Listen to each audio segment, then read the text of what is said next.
Bonjour à tous et bienvenue sur le podcast de la sagesse d'Uranus.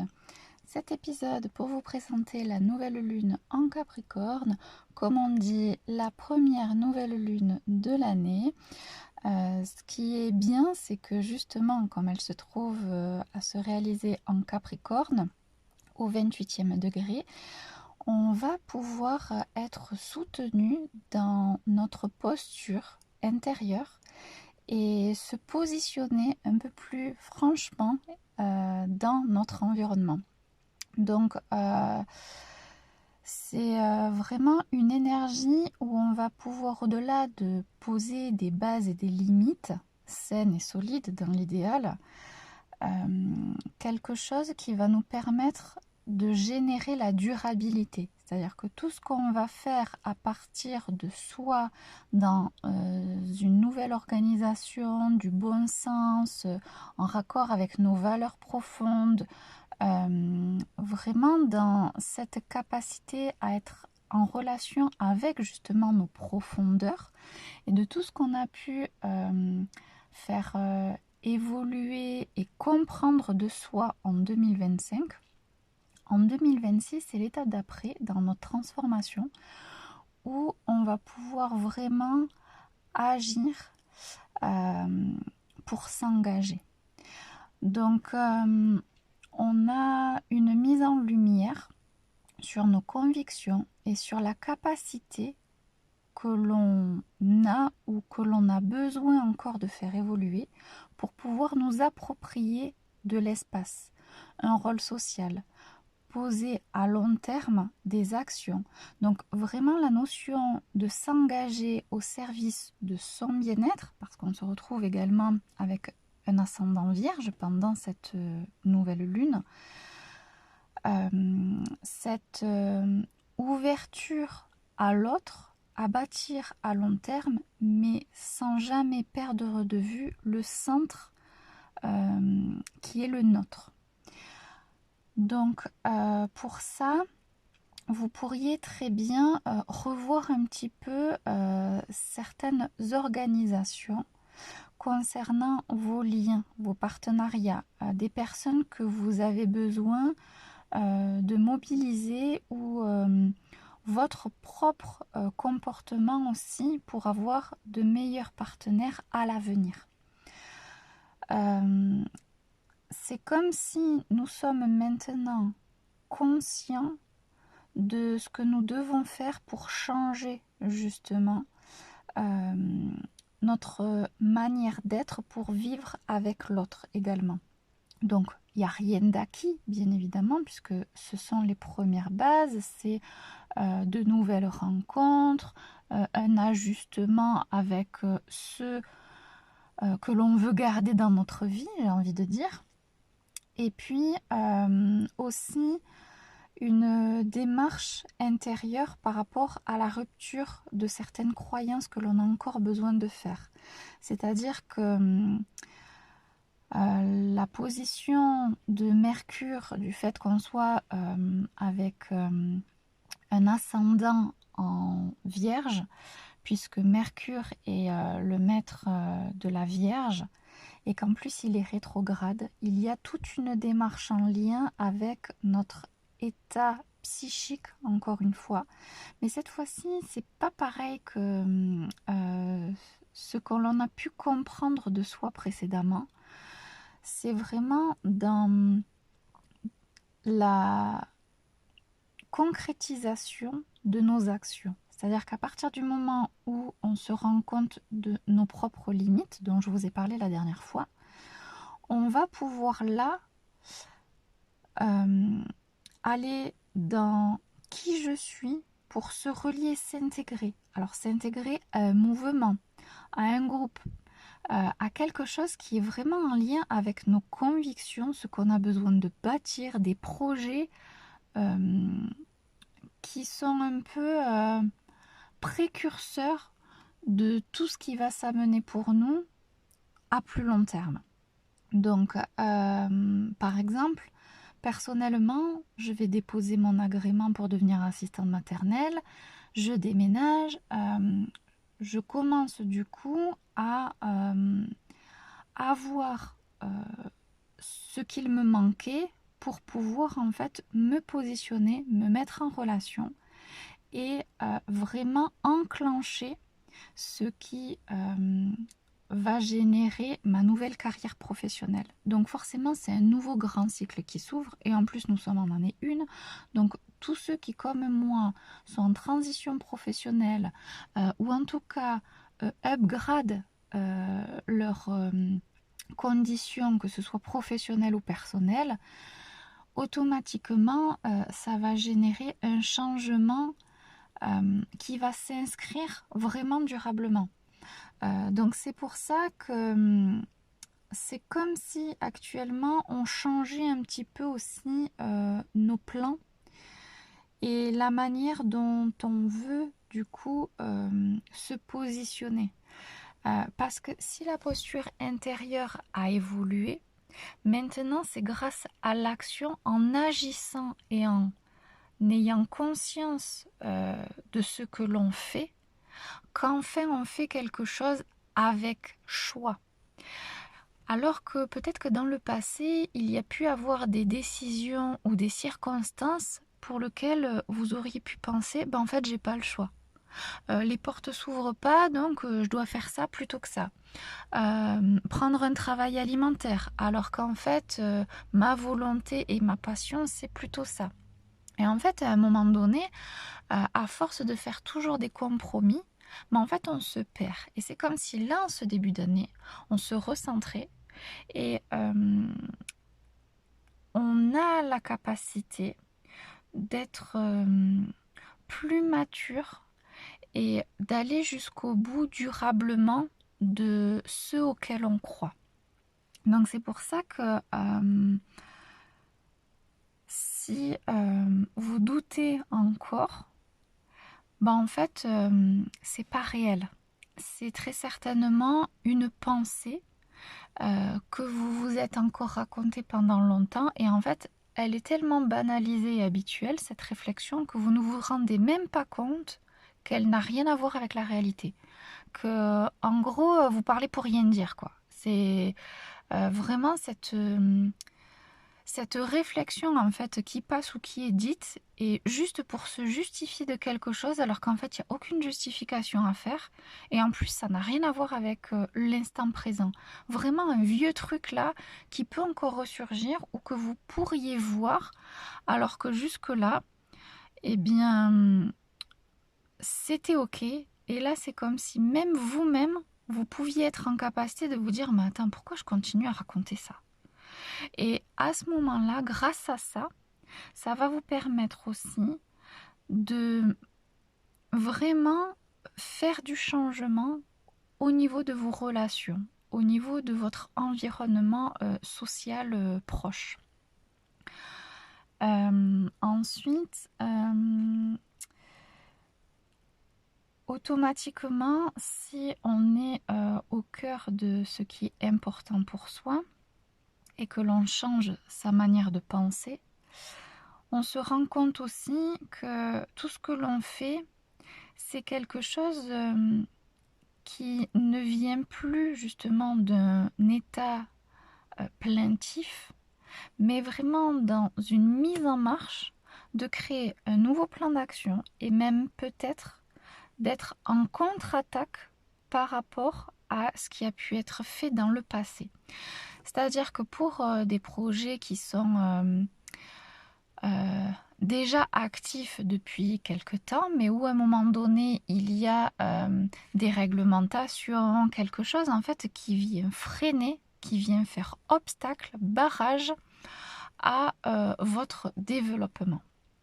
On sait très bien qu'aujourd'hui, le système dans lequel on vit, on se retrouve à devoir se rebeller, à devoir dire non, à devoir dire stop et à devoir aussi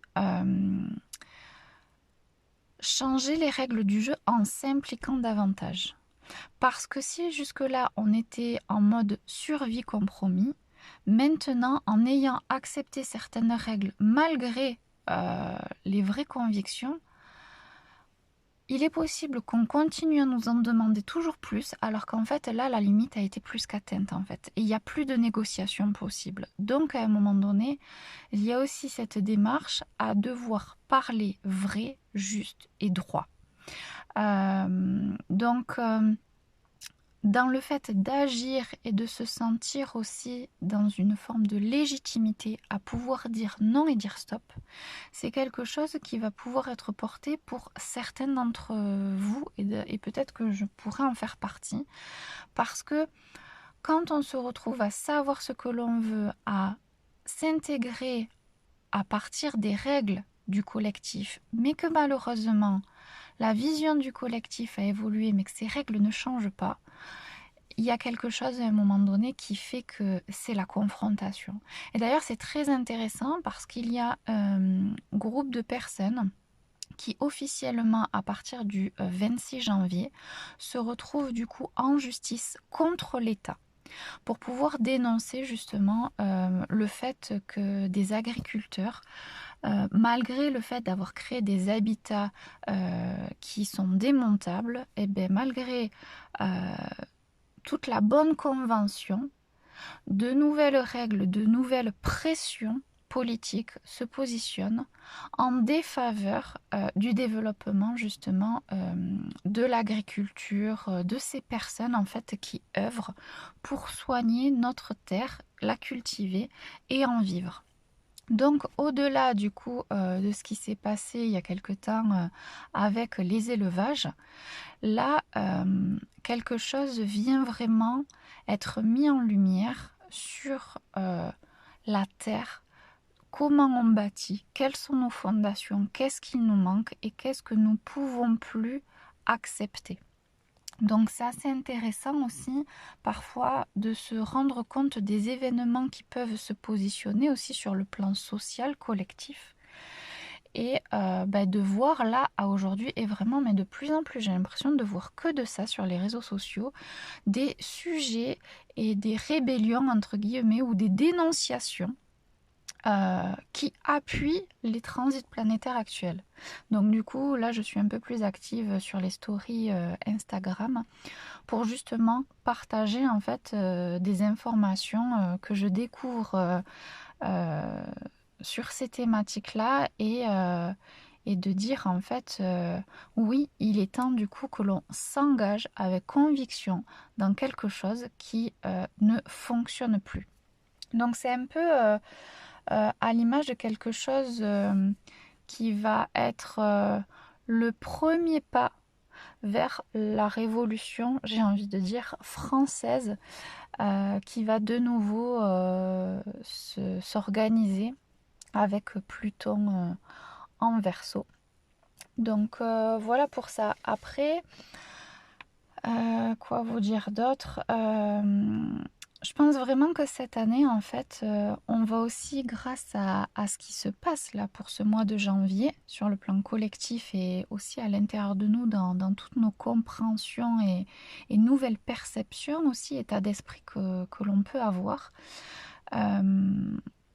une possibilité à ressentir et à expérimenter le sentiment d'appartenance. Il y a quelque chose à notre échelle en fonction de ce que l'on vit, de nos métiers, peu importe. Mais je pense que tous, d'une manière ou d'une autre, ce sentiment d'appartenance, en fait, il va évoluer et peut-être même s'expandre. Parce que justement, le fait d'avoir besoin de défendre nos terres et nos organisations morales font que automatiquement, ça fait effet boule de neige et pour pouvoir s'engager, pour pouvoir faire changer aussi le système, sans appartenance à un groupe, à faire vibrer ce sentiment au fond de nous, du coup, qu'est-ce qu'il y a? Il se passe rien. Il se passe juste qu'on s'isole, on fait son petit truc de son côté, et c'est vrai que ça, c'était avant. Et c'est comme si maintenant, qu'on le veuille ou non, il va y avoir une évolution aussi, une forme d'innovation intellectuelle qui va nous pousser à rencontrer de nouvelles personnes et à s'engager autrement et peut-être même à découvrir de nouvelles activités ou à se faire plaisir dans un nouveau cadre qui va nous aider à nous renouveler. Et ça, c'est une bonne chose parce que on est vraiment, comme je l'ai dit par rapport à l'organisation de nos énergies sur le précédent épisode, on est en plein cœur de ce renouvellement énergétique. En fait, moi j'en suis convaincue. Ce qui fait que cette démarche à agir, à penser pour poser de nouveaux engagements et du coup bâtir ce qui s'amène. Et ça ne se fera pas sans nous, ou en tout cas je ne l'espère pas. Voilà. Je pense que j'ai fait le tour des choses les plus importantes que j'avais à vous dire. Alors je sais, cette fois-ci, le podcast est assez court. Presque, je pourrais être fière de moi. Mais voilà, je suis dans des situations actuelles où ma tête est prise par tout ce que j'ai à faire à mon déménagement. Donc voilà, je vais m'arrêter là pour aujourd'hui. Par contre, dimanche, je retrouve un groupe de personnes à Prunelli. Il y a encore des places, vous pouvez vous inscrire sur cette rencontre astrologique. Je vais vous partager tous les transits de 2026 et réfléchir ensemble à de l'introspection, à ce que chacun ressent au fond de lui, a envie du coup d'explorer, de développer, comment chacun aussi, là où il en est, perçoit aussi les informations que je vais pouvoir partager et vraiment se rendre compte du lien qu'il y a réel et concret entre les mouvements des planètes et la manière dont nous vivons au quotidien. Voilà pour ça, donc c'est dimanche à 14h30 à Prunelli sur la Corse. Et si vous avez besoin d'une interprétation de thème, de coaching, voilà, n'hésitez pas à me contacter directement par email. En tout cas, je vous remercie de m'avoir écouté et puis surtout une bonne nouvelle année, je réitère, parce que c'est important en fait de célébrer. Et je pense aussi que malheureusement, en fait j'ai encore quelque chose à vous dire, je pense que cette année, malgré tout cette force qu'il va falloir du coup donner à l'extérieur de soi, va permettre aussi de célébrer plein de grandes choses. Et peut-être même, j'ai envie de dire, des victoires. Quand du coup un groupe ose porter en justice des actions pour pouvoir changer le cadre, les règles, en fait, derrière, si la justice est équitable, derrière, il y a automatiquement des victoires. Donc le Capricorne, il est ambitieux, il sait ce qu'il veut, il entreprend, il a la maturité et la persévérance de l'énergie de la Terre pour pouvoir s'enraciner et vraiment réussir à atteindre le sommet de la montagne. Donc c'est pour ça que par rapport à cette énergie du Capricorne avec tout l'amas planétaire qu'il y a sur la fin du signe du Capricorne et début du signe du Verseau, ce passage encore une fois du yin au yang, cette élévation pour pouvoir créer le changement, il est là, vraiment entre nos mains. Et la nouvelle lune, ça a une portée vraiment d'un bon mois au niveau des actions, mais on est en janvier, c'est le début de l'année. Si dès maintenant, au plein cœur de l'hiver, on se retrouve avec vraiment une énergie forte comme celle-là, pour moi, 2026, on va tout dépoter, quoi. Donc vraiment, c'est un peu à l'image de cette persévérance et de la grande ligne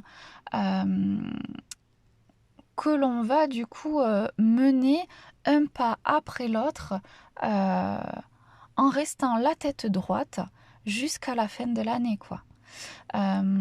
Donc voilà, mais on en reparlera pendant les pleines lunes en Capricorne, lorsque du coup il y aura aussi les équilibres à mener dans l'axe Cancer Capricorne.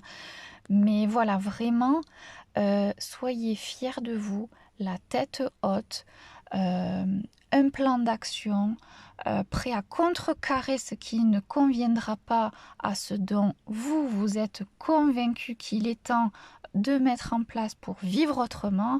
Allez-y, soyez à fond.